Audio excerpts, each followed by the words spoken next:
ಆತ್ಮೀಯ ವಿದ್ಯಾರ್ಥಿಗಳೇ ಹಾಗೂ ವೀಕ್ಷಕರೇ, ಇಂದು ನಾವು 7ನೇ ತರಗತಿ ವಿಜ್ಞಾನ ವಿಷಯದ ಘಟಕ ಬೆಳಕು ಎಂಬ ಪಾಠದಲ್ಲಿನ ಚಟುವಟಿಕೆ 11.8 ಅನ್ನ ಪ್ರಯೋಗಾತ್ಮಕವಾಗಿ ತಿಳಿದುಕೊಳ್ಳೋಣ. ಚಟುವಟಿಕೆಯ ಉದ್ದೇಶವನ್ನು ನಾವು ನೋಡೋದಾದ್ರೆ, ಪೀನ ದರ್ಪಣದಿಂದ ಉಂಟಾಗುವ ಪ್ರತಿಬಿಂಬದ ಲಕ್ಷಣದ ಬಗ್ಗೆ ತಿಳಿಯುವುದು ಈ ಚಟುವಟಿಕೆಯ ಉದ್ದೇಶವಾಗಿದೆ. ಚಟುವಟಿಕೆಗೆ ಬೇಕಾಗುವ ಸಾಮಗ್ರಿಗಳನ್ನು ನಾವು ನೋಡೋದಾದ್ರೆ, ಆಧಾರ ಸ್ತಂಭ, ಚಾರ್ಟ್ ಕಾಗದ, ಪೀನ ದರ್ಪಣ, ಮೇಣದ ಬತ್ತಿ, ಇಷ್ಟು ಸಾಮಗ್ರಿಗಳು ಈ ಚಟುವಟಿಕೆಯನ್ನು ಮಾಡಲು ನಮಗೆ ಬೇಕಾಗುತ್ತದೆ. ಚಟುವಟಿಕೆ ಮಾಡುವ ವಿಧಾನವನ್ನು ನಾವು ನೋಡೋದಾದ್ರೆ, ಪೀನ ದರ್ಪಣವನ್ನ ಒಂದು ಆಧಾರ ಸ್ತಂಭಕ್ಕೆ ಬಂಧಿಸಿ ಮೇಜಿನ ಮೇಲೆ ಇಡಬೇಕಾಗುತ್ತೆ. ಇದಕ್ಕಾಗಿ ನಾವು ಚಿತ್ರ 11.16 ಗಮನಿಸಬೇಕಾಗುತ್ತದೆ. ಒಂದು ರಟ್ಟಿನ ಮೇಲೆ ಬಿಳಿ ಹಾಳೆಯನ್ನ ಅಂಟಿಸಿ ಅದರ ಅಳತೆ 15 ಸೆಂಟಿಮೀಟರ್ ಉದ್ದ ಮತ್ತು 10 ಸೆಂಟಿಮೀಟರ್ ಅಗಲ ಅಳತೆಯುಳ್ಳ ಬಿಳಿ ಹಾಳೆಯನ್ನ ನಾವು ಒಂದು ರಟ್ಟಿನ ಮೇಲೆ ಅಂಟಿಸಿ ಅದನ್ನ ಪರದೆಯಂತೆ ಮಾಡಬೇಕಾಗುತ್ತದೆ. ನಂತರ ದರ್ಪಣದಿಂದ 50 ಸೆಂಟಿಮೀಟರ್ ದೂರದಲ್ಲಿರುವಂತೆ ಮೇಜಿನ ಮೇಲೆ ಒಂದು ಉರಿಯುತ್ತಿರುವ ಮೇಣದ ಬತ್ತಿಯನ್ನ ಇಡಬೇಕಾಗುತ್ತೆ. ಜ್ವಾಲೆಯ ಪ್ರತಿಬಿಂಬವನ್ನ ಪರದೆಯ ಮೇಲೆ ಪಡೆಯಲು ನಾವು ಈ ಸಂದರ್ಭದಲ್ಲಿ ಪ್ರಯತ್ನಿಸಬೇಕಾಗುತ್ತದೆ. ಸ್ಥಾನವನ್ನ ಹೊಂದಾಣಿಕೆ ಮಾಡಿ ಮೇಣದ ಬತ್ತಿಯ ಬೆಳಕು ದರ್ಪಣದ ಮೇಲೆ ಬೀಳುವುದಕ್ಕೆ ಪರದೆಯು ಅಡ್ಡಿಪಡಿಸದ ಇರುವಂತೆ ಮಾಡದಿರುವುದನ್ನು ನಾವು ಖಚಿತಪಡಿಸಿಕೊಳ್ಳಬೇಕಾಗುತ್ತದೆ. ನಂತರ ಮೂಡಿರುವ ಪ್ರತಿಬಿಂಬ ಸತ್ಯವೇ ಅಥವಾ ಮಿಥ್ಯವೇ ಎಂದು ಹೇಳಬೇಕಾಗುತ್ತದೆ. ನಂತರ ಈ ಪ್ರತಿಬಿಂಬ ಜ್ವಾಲೆಯ ಗಾತ್ರದಷ್ಟೇ ಇದೆ ಎಂದು ಹೇಳಬೇಕಾಗುತ್ತದೆ. ಮೇಣದ ಬತ್ತಿಯನ್ನು ದರ್ಪಣದ ಕಡೆಗೆ ಚಲಿಸಿ ಮತ್ತು ಅದನ್ನು ಬೇರೆ ಬೇರೆ ಸ್ಥಾನದಲ್ಲಿಟ್ಟು ಪ್ರತಿಬಿಂಬದ ಸ್ವಭಾವವನ್ನು ನಾವು ಅಥವಾ ಲಕ್ಷಣವನ್ನ ಪರೀಕ್ಷಿಸಬೇಕಾಗುತ್ತದೆ. ನಂತರ ನಮ್ಮ ವೀಕ್ಷಣೆಯನ್ನು ನಾವು ಕೋಷ್ಟಕ 11.1 ನಮೂದಿಸಬೇಕಾಗುತ್ತದೆ. ಚಿತ್ರ 11.16 ಗಮನಿಸಿ.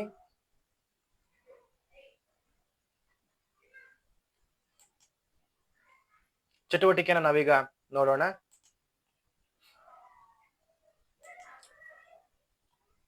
ಐವತ್ತು ಸೆಂಟಿಮೀಟರ್ ದೂರದಲ್ಲಿ ನಾವು ಮೇಣದ ಬತ್ತಿಯನ್ನ ಇರಿಸಿದ್ದೀವಿ.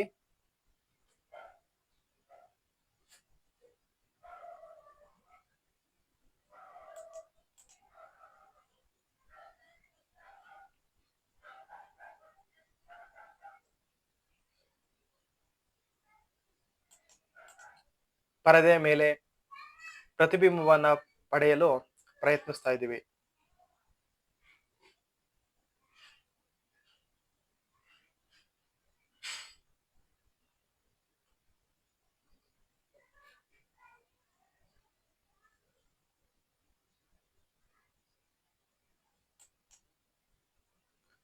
ಪ್ರತಿಬಿಂಬವು ಪೀನ ದರ್ಪಣದ ಒಳಭಾಗದಲ್ಲಿ ಅಂದ್ರೆ ಅದರ ಹಿಂಭಾಗದಲ್ಲಿ ಮೂಡಿರುವಂತೆ ಕಾಣುತ್ತಿದೆ.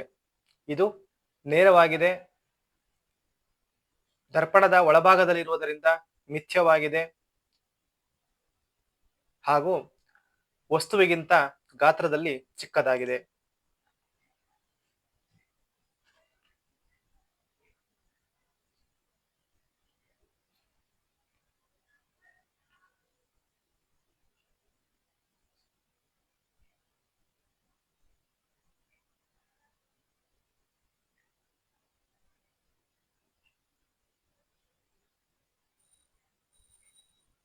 ಈಗ ನಾವು ವಸ್ತುವನ್ನ ದರ್ಪಣದಿಂದ 40 ಸೆಂಟಿಮೀಟರ್ ದೂರದಲ್ಲಿ ಇರಿಸಿದ್ದೀವಿ.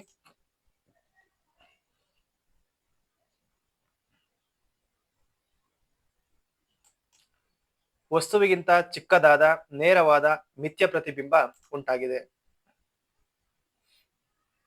ಈಗ ನಾವು ವಸ್ತುವನ್ನ ದರ್ಪಣದಿಂದ 30 ಸೆಂಟಿಮೀಟರ್ ದೂರದಲ್ಲಿ ಇರಿಸಿದ್ದೀವಿ.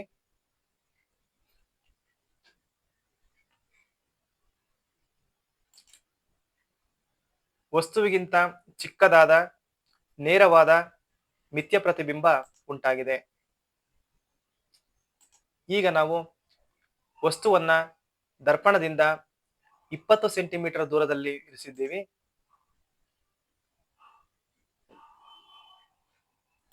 ವಸ್ತುವಿಗಿಂತ ಚಿಕ್ಕದಾದ ನೇರವಾದ ಮಿಥ್ಯ ಪ್ರತಿಬಿಂಬ ಉಂಟಾಗಿದೆ. ಈಗ ನಾವು ದರ್ಪಣದಿಂದ 10 ಸೆಂಟಿಮೀಟರ್ ದೂರದಲ್ಲಿ ವಸ್ತುವನ್ನ ಇರಿಸಿದ್ದೀವಿ. ವಸ್ತುವಿಗಿಂತ ಚಿಕ್ಕದಾದ ನೇರವಾದ ಮಿಥ್ಯ ಪ್ರತಿಬಿಂಬ ಉಂಟಾಗಿದೆ.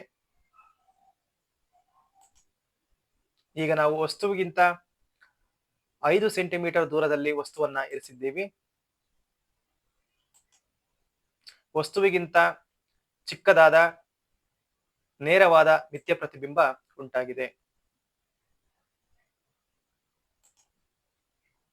ಕೋಷ್ಟಕ 11.1ರಲ್ಲಿ ಇದರ ಲಕ್ಷಣಗಳನ್ನು ನಾವು ತುಂಬಬೇಕು. 50 ಸೆಂಟಿಮೀಟರ್ ದೂರದಲ್ಲಿ ಪೀನದರ್ಪಣದಿಂದ ವಸ್ತುವನ್ನ ಇರಿಸಿದಾಗ ವಸ್ತುವಿಗಿಂತ ಚಿಕ್ಕದಾದ ಪ್ರತಿಬಿಂಬ ದೊರೆಯಿತು.